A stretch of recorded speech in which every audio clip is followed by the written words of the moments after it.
want to I just posted the slides for this if you're interested on my little Twitter account there, just Coté. And also I'll have some other stuff if you want to first see if it's worth your time to download them or not, which is fine, understandable. So this is just a very brief introduction to me. As mentioned, I work at Pivotal, and I work primarily on talking with larger organizations to research and find out how they are improving the way they run IT and the way they do their software. I spend a lot of time talking with people about what they think DevOps actually is and putting in weekly release cycles and how they're doing lean design software, other things like that. Previously, I worked at places being an industry analyst like Red Monk and 451 Research, and I also have written some things here and there for the Register. I do a weekly podcast called Software Defined Talk, and a long time ago, I was a developer at a lot of organizations, so sorry if you had to use my software. I mostly work for organizations where the people who used it couldn't choose to use it, enterprise software, so it might have been foisted upon you to use. So I just finally came out with this book, or report as Aurelie likes to call it, and it's a pretty thorough write-up of most of the things I'll be talking about today and most of the type of research that I do. If you're interested in that, you can get a copy for free. There's a little URL down there to go download it, or you can search around for it.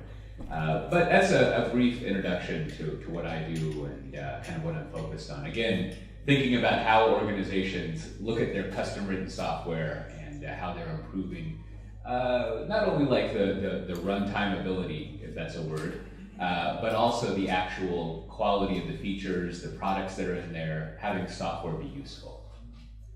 So over recent years, I've been trying to boil down kind of some core principles, or if not the core principle of what makes for good software. And there's all sorts of ways of thinking about it, but from a slightly technical DevOpsy way of thinking about it, I think it gets down to giving people, the developers working on software, a better way to get faster, more frequent releases, right? To release your software to end users weekly, if not multiple times a day, as some organizations can do. Now, that sounds like a cool trick, right? Like it's fun to release software very quickly and have the wherewithal to do that. But the reasons why that's important, if you'll sort of accept this key principle, is that it's much more productive for the actual users of the software. So they get more features, the way that they want to solve their problems are given to them more frequently. So my favorite, I travel a lot, so I often think of expensing software. I'll have a bunch of expenses to file after this trip.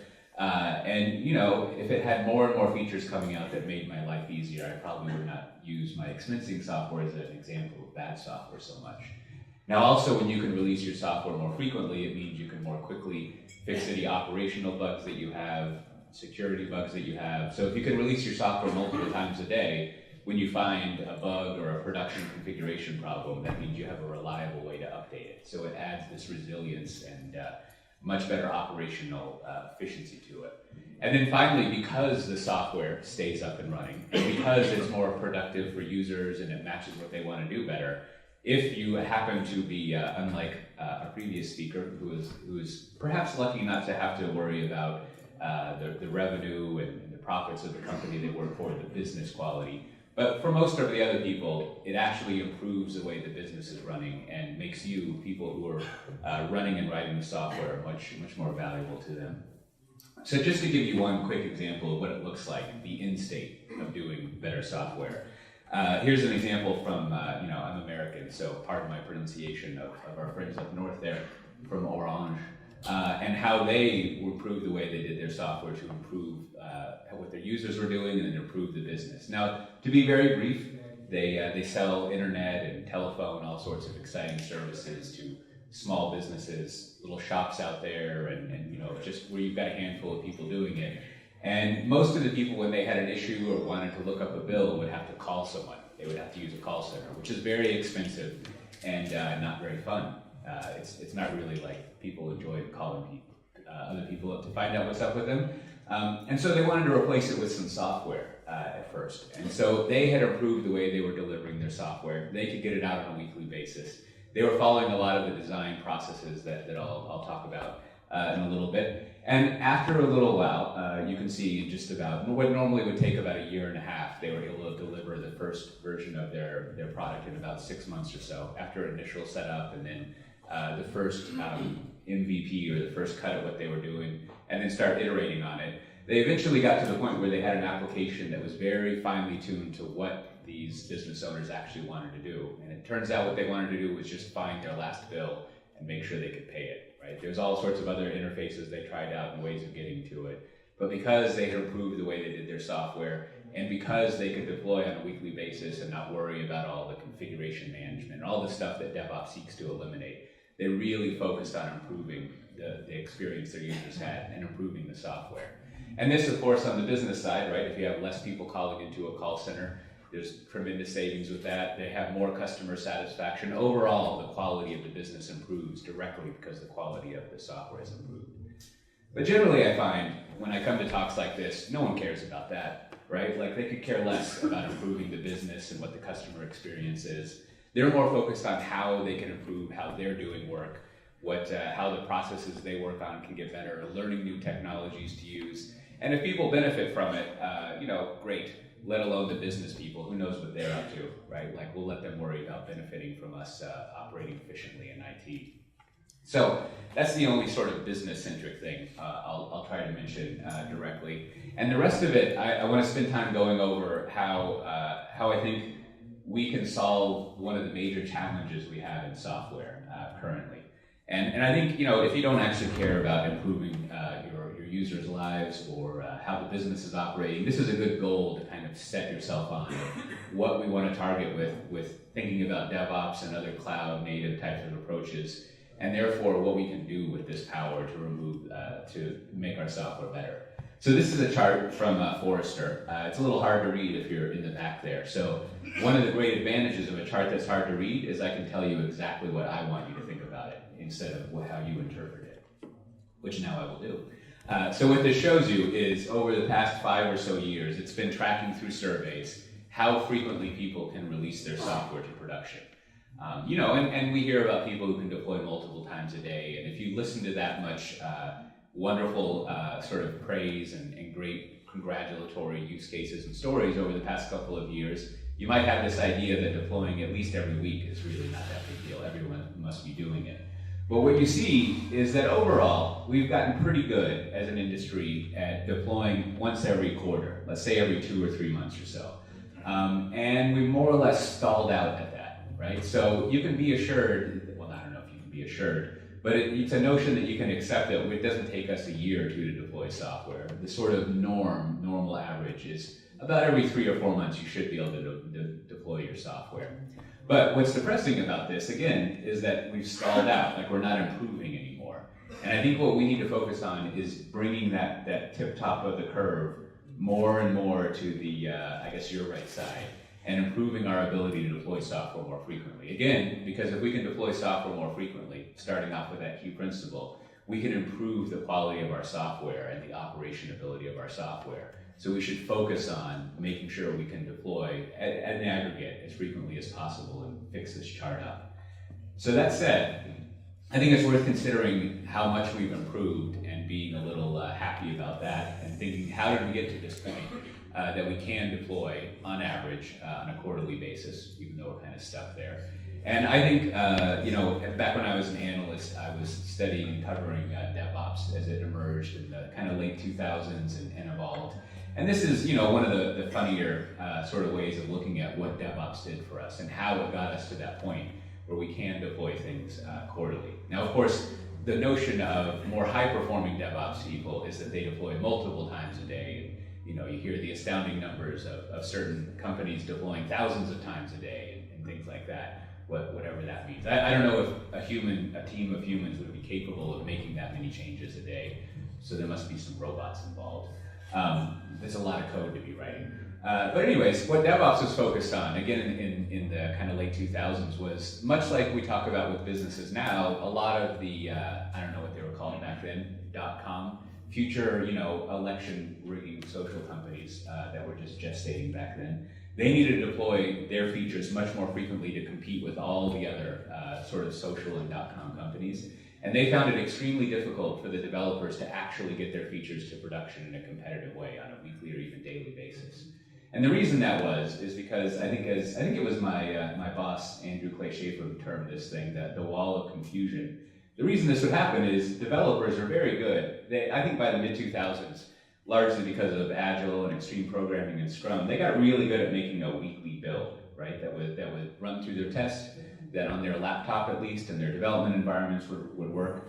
And then they would need to hand it over to our operations sprint to run it in production. Now, of course, through all sorts of reasons, that often went very poorly, right? The configuration was different that you would use, the infrastructure you were deploying on was different. You didn't really have these people collaborating together, and oftentimes this would result in all sorts of, bringing production down and all sorts of failures. Now, this is even more common in a commercial setting, a regular enterprise, if you will, setting.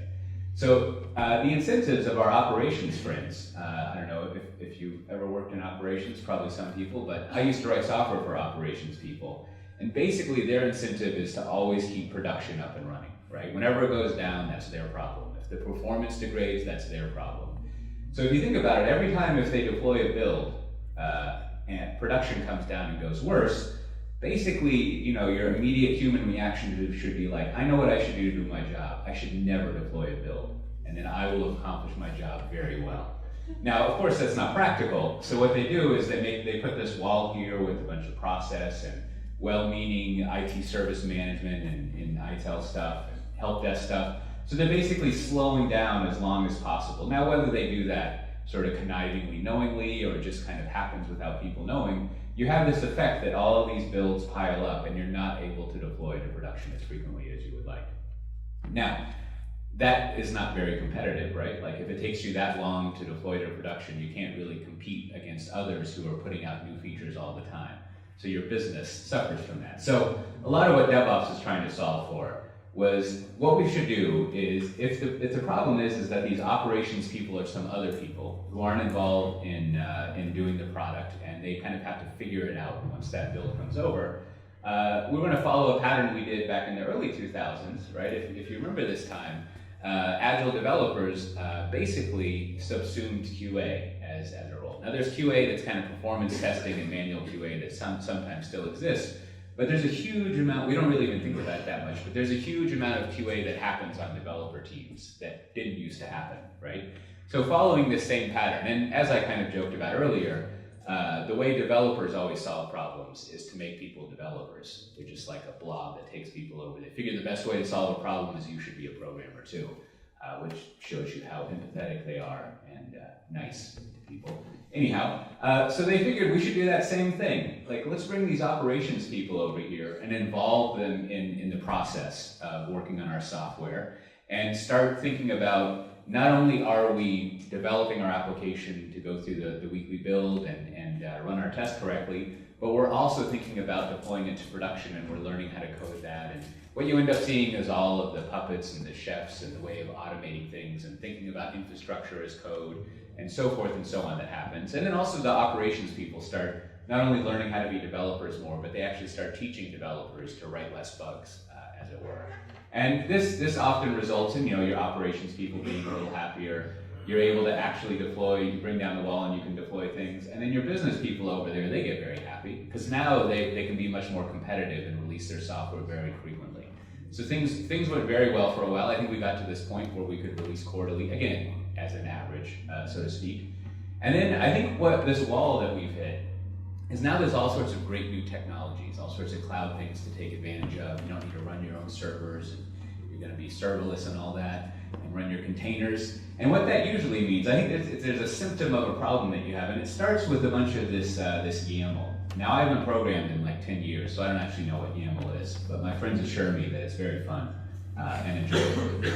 But every time that you go through, you're writing software, you do a release cycle, there's always YAML involved, is my understanding. And it's almost like the sort of drudgery and toil that it seems like you need to do just to get your software out the door.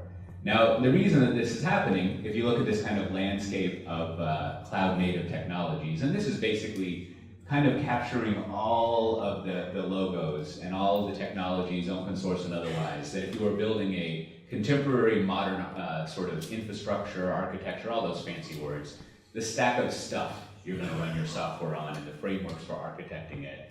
You got all this exciting stuff to pick from. So it's fun to like figure out what all of these are, and then also select the combination that you have, and then also configure it once you're up and running it. And I think, kind of metaphorically and literally speaking, what ends up happening is we introduce this new thing to bring the wall back. I think of it as like the wall of YAML. And so now we've got all of our friends here, and they're doing their releases, and they're ready to go, maybe at the end of the day, and then they're like, oh crap, I gotta go do my YAML now. And so you spend a lot of time worrying about if I got the file right over here versus over here, and how to deploy it, and then you're supposed to check that in, and all sorts of things that you need to deal with. And I think what that ends up with is, once again, we're sort of like stressed out. We gotta deal with this YAML, we can't deploy all the time. So we delay, again, getting to that point where we can maybe do it at a quarterly basis. And then our end users, they got used to us deploying more frequently, but now they're sort of bored. They're waiting for a release, thinking about alternatives and complaining about filing expenses. And then, of course, as you saw, the business very upset. Because you know how it is, once you give something nice to someone, they're very happy about it for about 5 minutes, and then in minute 6, they're asking you why you're not improving more, and they're very upset. Right, so people don't really remember how good things are now, and immediately they think you're not improving. So, I think let me go over a few reasons how I think we can, bring down this YAML wall, if not other things, right? That's just one little symptom of things. But I think a lot of it has to do not only with technology that we use, but as ever, the way we're organized and the way that, the software is generally pretty easy, the hardware is generally pretty easy, you just make the right choices and do them. But it oftentimes is the meatware, the people, the process, the methodology that needs reprogramming, maybe refactoring if you want to be nuanced in your definition. But it needs to be fixed up and improved, which again is a lot of what I spend time studying and working. I don't know if working, I more talk, I don't actually do any real work. I just make funny animations and slides. But that I end up talking with and researching that large organizations do. So the first thing, which I think is just a very slight evolution of typical DevOps think, right? So if you're used to if you've looked at DevOps for even 5 minutes, right? One of the first things they'll tell you is that you can't operate in a siloed environment, right? The whole, you'll see me pronounce some French here in a terrible way, the whole portmanteau, or the combination of DevOps is all about collapsing these silos or these different groups into, as the name would imply, developers and operations working together. So I think that's certainly true that you can't have a functional organization where you've got all these different groups working on it for all the various local optimization and other reasons you might see.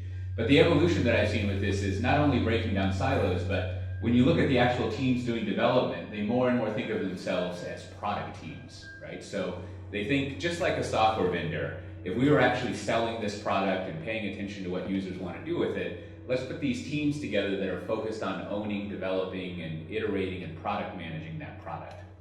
So I'll go over a little bit what goes on in these product teams in just a little bit, but they're the core people who are providing and thinking about their software as a product, not just fulfilling a bunch of requirements that were given to them, in some Word doc on a SharePoint site or something to give a horrendous sort of afternoon of fun.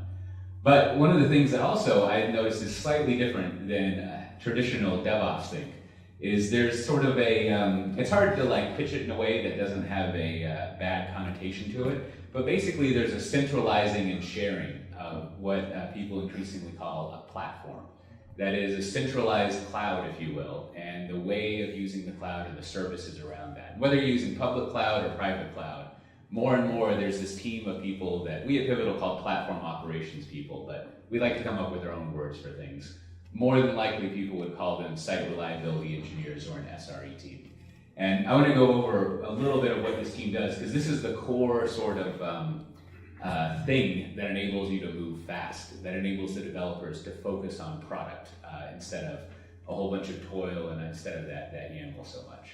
So the core of what this team does is you have your platform, right? And your platform is, you've got, if you care about it, you've got the dirt underneath your data center, you've got your data center, you've got all your HVAC stuff and all of that, then you've got all your hardware being managed, and hopefully above that it's incredibly automated, right? Like it should only take a few seconds to actually get, a VM and hook up your networking and doing things like that. And then on top of that automated infrastructure, you tend to have what traditionally we would call a platform as a service, but people really don't like that phrase, so you're not allowed to say platform as a service anymore. So you just say platform, as if people won't notice. But you have all of the configured middleware and development sort of frameworks and runtimes that you would need to do whatever, whether it's Java or .NET or Ruby or exotic things like Go or whatever, that are just in there in the way that you would expect if you went to a self-service cloud and you had your developers just say, hey, I want to deploy this Java app, go deploy it for me, or I would like to get a database instance, get it for me without me having to file a ticket or whatever. So you've got that stack of software. So your platform operations team, they tend to run that software, that stack, and be responsible for it. But increasingly what I see is they're also responsible for building that stack and customizing it. And to borrow an old enterprise architecture term, not to scare you by invoking that person too much, but they bring a certain amount of governance to it, right? If you want to have dependability in running your application on our stack, you have to package and deploy your software this way. And you have to conform to the build pipelines that we have so that you can deploy things not only on a weekly basis, but we're providing all of the facilities and capabilities that you need to deploy on a daily basis, so you, the product teams, the developers, don't have to worry about how you configure things. Now, the old developer in me cringes at that, because basically operations people, they would buy some big product and then 10 years later they had never upgraded it and it never had the features that I wanted, that I heard about at all the fun conferences. So that's where this team has to take on a different idea, a product mentality. And instead of thinking about providing a service, what this team ends up doing with the stack that they have and the ability to customize it, is they start to think about the developers, the product teams as their customers, and they product manage the service rather than providing a service for it. So they also try to get on this weekly basis of adding new functionality, basically innovating on top of the platform, right? And as an example, what I see frequently is people want to do event-based architectures and the developers really want to use Kafka, and they go off and figure out how to set it up. And now you've got, 5, depending on the size of your company, to 10 different ways of running and using Kafka. And instead, if you were product managing the platform, you would say, oh, people want to use this. I should spend a lot of effort making this something that they want to use, centralized and better run in the platform. So that kind of idea of having actual product managers and talking with your customers, your developers, is starting to creep more and more into operations teams rather than just providing a service and checking their SLAs. Now, they're able to do this because if you get that kind of automation that you would expect in a modern platform stack, from the infrastructure all the way up there, you remove a huge amount of toil, to use an SRE term, or just a lot of manual work you do to configure things. And I've been starting to see these kind of crazy ratios of operations staff, the resources, if you will, needed to support all sorts of developers. And for example, at T-Mobile USA, there's a retailer back in the US called Dick's, sporting goods. They sell sporting goods. Anyways, you can see that there's only a handful of operations people who are supporting a huge amount of developers, and in the case of T-Mobile, supporting about 11,000 containers running in production. So getting the right kind of automation in place, the right kind of platform, frees up a tremendous amount of time for operations people to focus much more on product. Now, I'm not really going to go over this, but if you want to get a good idea of what's in the platform, this is a diagram that some of my friends at Pivotal came up with. There's a little white paper you can go check out. But the kind of jokey, salient point of this is if you look at this, you're probably thinking, hey, Coté, that looks like every single thing except Windows desktop management in IT. And that's true, right? Like if you look at this, the stream of what happens, the value stream, if you will, all the activities to get a line of code from someone thinking about it into production, there's probably much of this involved to actually running it in production as well, right? And if you're going to get to the point where you're product managing your platform and the way you're doing operations, you have to think about how you automate and include all of this stuff together, right? If the fewer services that you're looking at, the more one of them is going to come up and delay your ability to deploy something frequently. So, you can check out this paper, but think about how all these functions, how you can pull them together into a platform that automates not only the configuration and the deployment of software, but it's also nice, as we say on day 2, for the software to actually work and run, right? So you also need to be concerned, again in a DevOps way, about how do we monitor and manage that. So now I think, with sort of an idea of what the goal of the operations team is, when it transforms, when it becomes a platform as a product team, I think the next thing that's fun to look at is so let's say we've got that platform in place, and this allows our developers to basically deploy at will, right? They can start from nothing, and they can have a debate about tabs and spaces or BI or Emacs for about 3 weeks, and then they finally can start, and they sit down, and they're gonna start writing their code. So the first thing they're gonna need is a developer environment, right?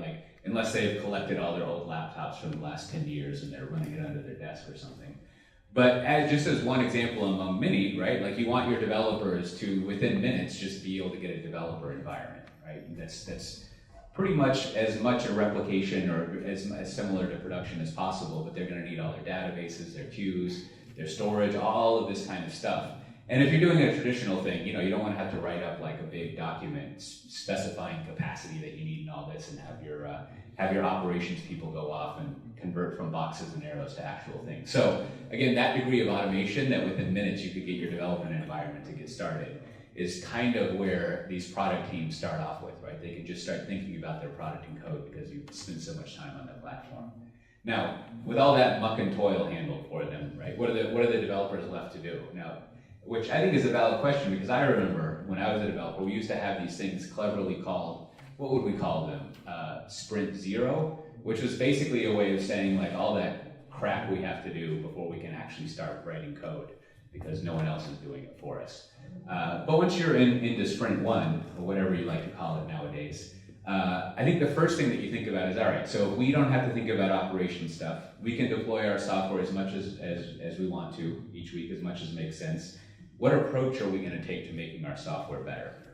And this is an illustration of the basic model of thinking, the thought technology, if you will, is illustrated by Air France KLM, who I fly on regularly, living in Amsterdam, so I'm very glad they're trying to improve their software. It's actually pretty good software, but it's frequently improving. It's adding new features at least. Anyhow, the basic idea is, so when we're doing software, we're focused on improving, let's say, the productivity of end users, right? We want to make it easier for them to interact with our business. We want them to be happier. If we care about money, we want them to keep giving us money, retain the customer, and have them give us more money, focus on growth and acquire new customers. So basically, for any given problem, we're trying to solve an unknown. We don't know how to do any of that. We might think we know, but time and time again, you find out that your first idea of how to solve a user's problem is often not as good as your, 50th idea. So you want a process to discover unknown things and explore it. So this loop is generally what I see people following nowadays. You could call it a lean design loop or product or whatever. You might remember the scientific method. And if you have a detailed explanation of that, I'd love to bring it back to the US and start to re-educate everyone about the scientific method. That'd be very helpful. So you can talk to me afterwards about that. Anyways, the basic method is you've got some unknown. So you come up with a theory of what the problem is and how to solve the problem. And the way that we test out things, the way we test out theories in development is we write code, right? So you write some code to embody it. Now, an important part is to actually observe how people use it and measure if it's solving their problems or not, something that we often forget about. And then equally important is you learn by what happened to happen to them, I guess is the way of thinking about it, what happened in your experiment and if it solved their problem or not. And then you act accordingly, right? Like if you didn't solve the problem, you try to solve it in a different way. And if you did solve the problem, you get to move on to the next sort of issue. So if you think about running this loop week after week after week, you get a tremendous amount of feedback about if your software is working. You're discovering a tremendous amount of things that your users need. And you're actually improving the software by using data, empirically making it fit what the users want to do better and improving each of the features. So to give you a very brief example, and then I'll speak just a little bit about what these teams end up looking like, and then also how they're managed in large organizations. This is an example from our most beloved government agency back in the US, the Internal Revenue Service, otherwise known as the people who collect taxes. I'm not sure what your relationship is to your tax authority. Maybe they're very friendly and you love them, but we don't. We sure do like highways and all the stuff that it pays for, but we don't like paying for it. We want a good deal. If you're delinquent in paying your taxes, they add penalty to you every single day. And kind of like the Orange example, to look up what you owed so you could pay it off that day, you would have to call them up. So you would get a phone, if you remember those, and call someone and ask them what it was, and they would look it up. Now that's an incredibly inefficient way to do things, right? Anytime you have phones and humans, it's just bad, right? Like it's going to be very costly. And also they would basically hang up on you, if I can do the math there, about 63% of the time. So to put it another way, their uptime was 37% in providing this service, which, as you can imagine, is terrible customer service. Now, it's not like the customers of the IRS can choose to go elsewhere, so they've got a bit of leeway in that. But the pressures they do face is because they're so beloved, we try to give them less and less money every single year. And it's a favorite thing to happen, to basically have the heads of the IRS come, be shamed in front of Congress for the bad job that they're doing. So basically, they want to improve the way this software is working, as with all their software. And their theory of how to do it at first was that you would show them, you would show an end user your complete financial history with the IRS. Kind of like developers and operations people, right? We've got all these logs and data, and it's really awesome to just look through the logs. Surely everyone else, because everyone else should be more like a developer, would like to just look through all the information that we have. It's kind of like when you log into some social media site, they'll show you your memories from way back when. But it turns out no one really wanted to relive the relationship with the IRS. They just wanted to know how much money that they owed so they could be in and out. They didn't want to, reminisce. So thankfully, even though they came up with this as the first version, because they were following this small batch process, this loop, very quickly, because they got it in front of end users, they discovered that when you want to know how much money you owe the IRS, you only want to know how much money you owe the IRS. You don't want to know anything else. So again, think about this in relation. This is a very simple, ridiculous example.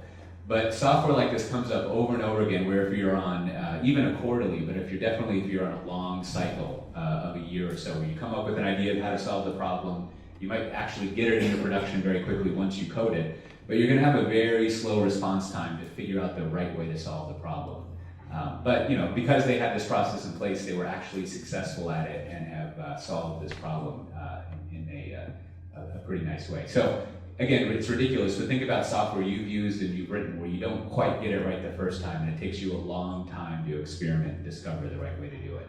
So getting to that point, when you get that fast feedback loop in place, that's how you really start to benefit developers again and bring developers back into the notion of what we're doing DevOps for and what it is and why we do all of this cloud stuff. Now on that team, as you can see illustrated by a sporting goods company, you tend to have 3 key roles on this product team, which again I think kind of differs than a little bit of the traditional DevOps thing that we've been stewing in for a while. So we still have software developers. I was thinking we'll probably always have software developers who are humans, because the people who would write the robots to write code for us are going to be developers who write those robots. And developers generally know how not to be replaced. So we'll probably always have humans writing code. So good job, developers. But also, if you're thinking about this loop of how you do features well, how you implement them, you definitely have designers involved, right? And these do more than figure out which color your print button should be and which typeface you should be using this year. Instead, they actually pay attention to the features that are getting added, how the workflows are done. They're actually designing the software, and they're embedded on that team. I shouldn't even say embedded, they're part of that team, working on it week to week, day to day. Then you have a role, this role is extremely new to most organizations who aren't software vendors, but you have another role that also tends to be new. You have a product manager, who's much different than a project manager, sort of paying attention to the dates in your budget. And this role is kind of the other side of what a designer is. They're the ones who run the business of the product, right? So they think about who the customers are, how they're involved with the organization you're working with, and they really are kind of like the how you would expect a business owner to operate if you were selling a product. So they spend, one of the notable things they do is every weekly release cycle, they think about which features are most valuable for us to work on and get out the door. They prioritize the backlog, if you will, and they have a huge role in defining what the features are and thinking about what the product should be. So you see those 3 roles increasingly on these product teams, and it can be difficult to recruit for those roles and have them gel, but after they work for several releases and weeks together, it tends to work out pretty well. You end up with much better designed software, you do have to kind of talk to people, which might be a problem if you're used to the traditional way of doing IT. But you tend to have a much nicer environment. It's always very well lit with lots of pale wood, things like that. But what these developers do on the teams is, it should be obvious, but you see surveys where people don't actually follow all the Agile methodology practices, but these teams really do follow strict Agile practices, whether it's test-driven design or doing pair programming, all sorts of things like that. So they do tend to follow those practices very, very closely. And they also, because they're so tight-knit and they're focused on their product, they really check each other, so to speak, and make sure that people are following those practices. And they end up getting very intimate knowledge of what the features are, what the customers do, and they start to own that product. And again, if you've ever worked at a software vendor, or if you haven't, I'll tell you what it's like. But when you work at a software vendor on a development team, you get that sense of owning a product, not just providing a service to some customers in your organization or citizens or whatever you might be doing. But once you get that idea of owning a product, the quality of the software you put out tends to be much, much better. So finally, let me wrap up just a little bit by talking about the role of management in large organizations, which I think is very easy to overlook and even, as I'll do a little bit, make fun of, right? Like higher level management and enterprise architects, they don't actually write code and worry about things, so they just keep telling us what to do and they don't really know what's going on, right? But if you think about changing over a large organization to improve the way the entire organization does software, management, enterprise architects, VPs, CIOs, all these people become critical to reprogramming that organization, right? So we've asked operations people to change how they do things, to think about things in a product way. We've asked developers to change how they think about things, to think more in a product-oriented way and work with these very well-dressed designers and opinionated product managers. So I think equally what you see is that also management has to change as well. They have to change how they're thinking as they reprogram the organization, reorganize things. And you see this over and over again when I talk with these larger organizations. Here's another one from T-Mobile that at their scale, improving and changing things, it was only possible because senior management and executives were involved, right? It's easy to kind of change how 3 or 5 teams operate, but changing how 50 or 200 teams operate within an organization is very difficult. But, despite that, this is more of the reaction that we tend to have when management comes in and tells us how great they're going to make our life, right? What we've learned over the years, if we've been employed happily, maybe not happily, but we've been employed steadily in our large organization, is that basically every time management comes in and tells you they want to improve things, if you do the exact opposite, you'll be able to work there a few more years, right? Management tends to have lots of vision and change programs, and nothing really ever seems to change or happen. And then they come in a year later, and they're very upset that nothing has improved, even though they weren't really involved that whole time. So again, that's why it's important for management to equally be involved in this transformation and think about how they change the way that they're doing their work.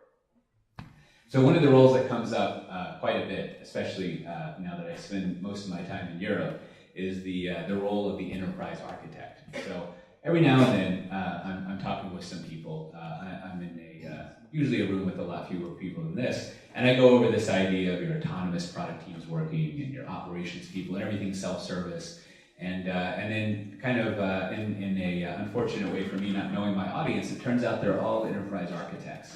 And the question they have is you haven't mentioned what we do once, so I'm assuming we fire ourselves now? We're not really needed for any of this work. And I think that might be a notion that you have, again, if you've got just a few teams that you're working with. But in more larger organizations where you have hundreds of these product teams, you've got, whether it's an actual end-user-facing product or a service that you're doing, you think about the huge amount of teams that are operating there. And chances are they can't really self-organize very well. They're going to be following different methodologies, using different technologies. And so you start to need some technical guidance and governance. Now, the way that enterprise architects end up doing this is not so much boxes and arrows and charts, but again, they take this product mentality of the product I'm delivering is the technical underpinning of this organization. So how will I iteratively figure out the best way to divide that up? The best way to standardize on, authentication, right? So it's probably a good idea not to have 20 single sign-on services, maybe 3. So how are you continually thinking about how you make basically what we used to call the enterprise architecture Not only something on paper, but an actual runtime environment, more of that platform that we were talking about.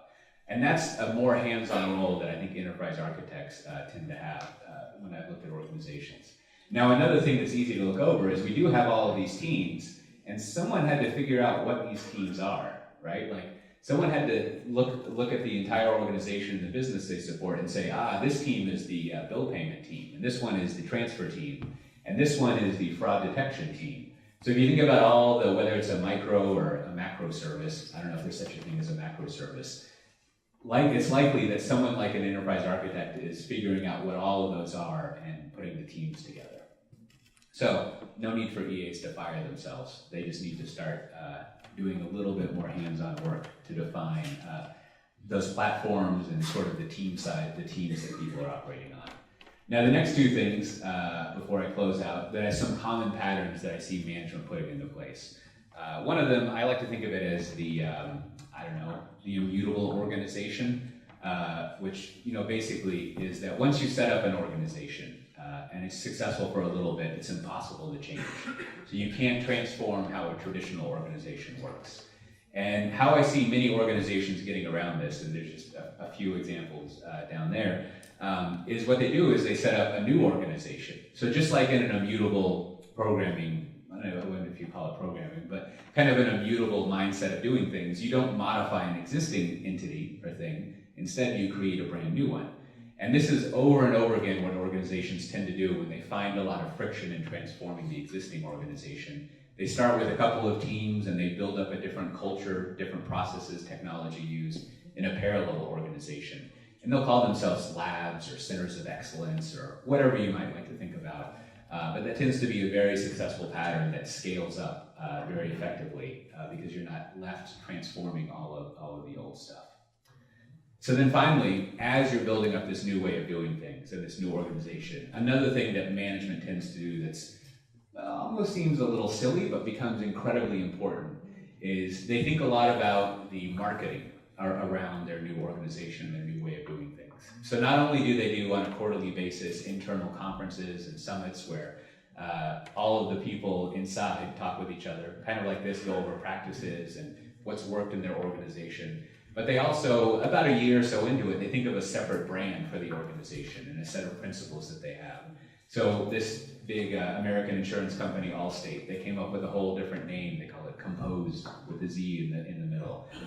And they would call anything that you were doing in this new way the Composed organization. And you see this repeated at places like Talinx and Duke Energy over and over again, where there's even this little book that Duke Energy came up with. That is, it's not the usual sort of like ephemeral, useless vision-y stuff. It kind of goes over how we operate every day and how we think about what our organization does. So with that, just to give another ad for myself, there's a lot more detail, especially what management does and kind of practices that organizations have gone through, both for-profit and non-profit organizations, written up in this little, 90-page booklet or so. Like I said, if you go to Twitter, you want these slides, you can find a copy, and I'll be around for a little bit. I'm very easy to get a hold of if you're interested. I never answer the phone, so don't call me there. But otherwise, I'm always interested in talking with people about the problems they have and what they do, because as I joked about earlier, basically what I do is take all those conversations and give a citation in like 10-point font and pretend like I came up with the idea, which is how I've been successful over the years. So I always need raw material. So with that, thanks for having me.